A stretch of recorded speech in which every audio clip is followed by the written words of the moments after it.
everybody. Frank Mondeose, Spiritual Playboy, here now in London for the first time in my life. Yay! With Jenny, who is my host while I'm here in London. Jenny Smallshaw, who is involved in the Tantra community, is the tribe, and all that good stuff. And I'm here in London to do the spiritual sexual shamanic experience at Occult London in Dorset. And before then, I'm just going to do some sightseeing and try to find some powerful spots in London.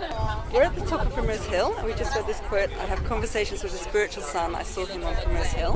Which is a quote from William Blake. This is a big spiritual spot. It's the first elevation as you come out of the centre of London, when you really get a view across over London.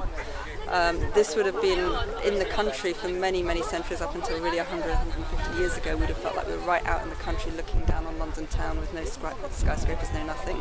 It's a place of celebrations for the Druids and the Druid culture. And many spiritual people have been drawn here over the centuries as a point for gathering, as a point for meditation. Welcome to London, babe. Thank you very much, Annie.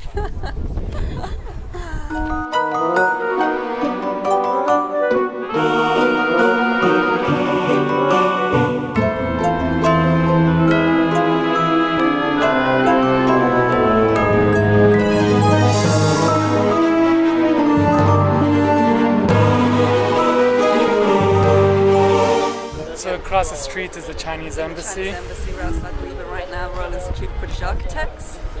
And then the Chinese policemen have gone home. The Chinese embassy is now shut.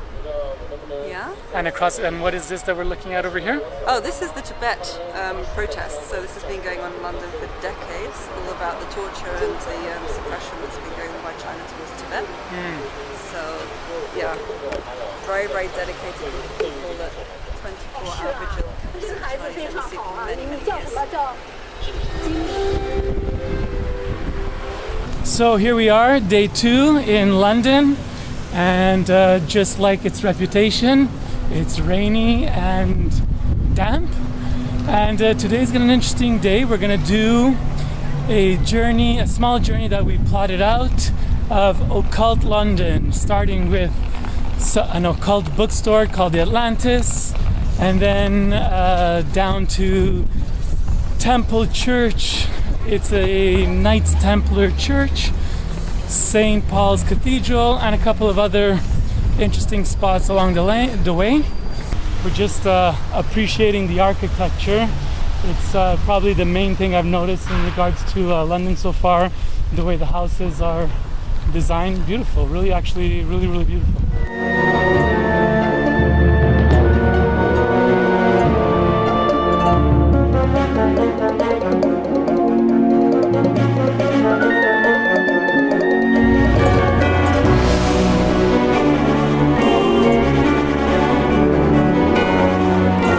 Behind us we have the Masonic Lodge of London. I'm privileged to have been in it, which is unusual. Right. It's fascinating, obviously, with everything that we know or don't know about the Masons. And I think it's like the Grand Lodge of the Grand Lodges. It's like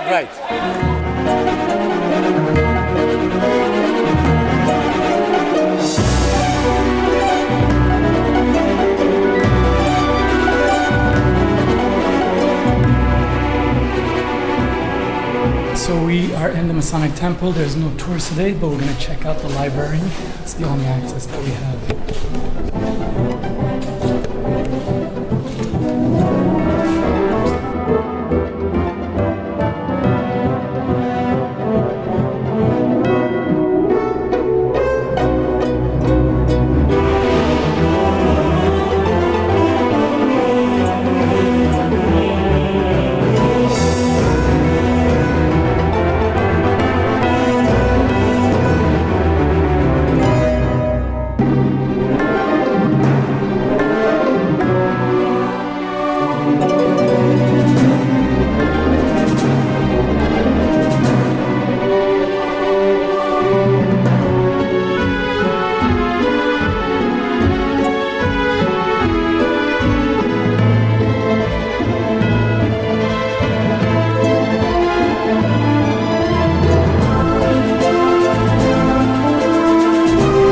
For a person that likes symbolism and architecture and coding.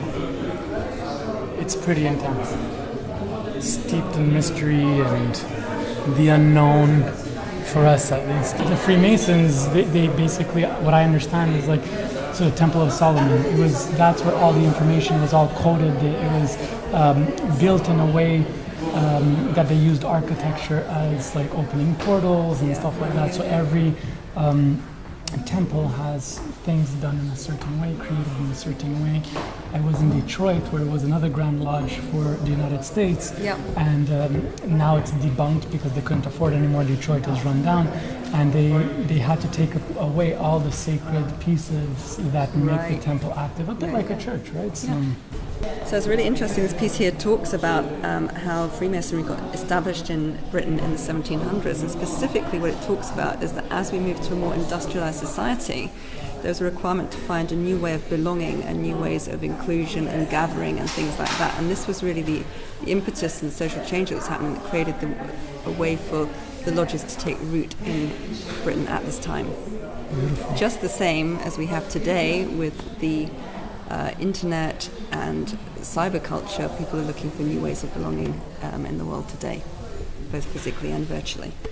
Society wants to say that, the Masons are part of this Illuminati thing, which is not necessarily accurate, but we don't really know like the depths of how deep they go or what their true intentions are, at least nowadays, but that's it. But there's also, if you could argue that if you go through this intensive self-development process and the 33 levels of the lodge system, that inevitably those people are going to become, as they become more developed and more whole in themselves, they're inevitably probably going to be more successful in sharing their gifts with the world, right? Absolutely. So therefore they also become more powerful, and therefore the question is, how do we use power in society? And what I always say is, with great power comes great responsibility. So if we know that we're holding that power, then the question is, how do we use it in the world? And how do we empower others in the world rather than keeping it for ourselves? Exactly.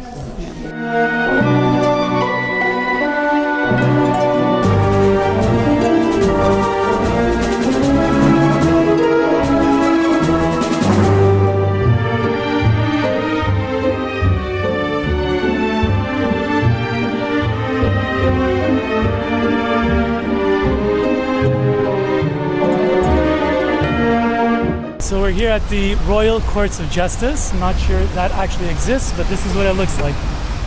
Justice, that is. Well, this is what the building looks like. Exactly. What is justice? That's a much bigger question we could debate for a little while. In level 2, ISTA, one of the big pieces is about acknowledging our dragon, which rests at the base of and acknowledging it and allowing it to emerge fully.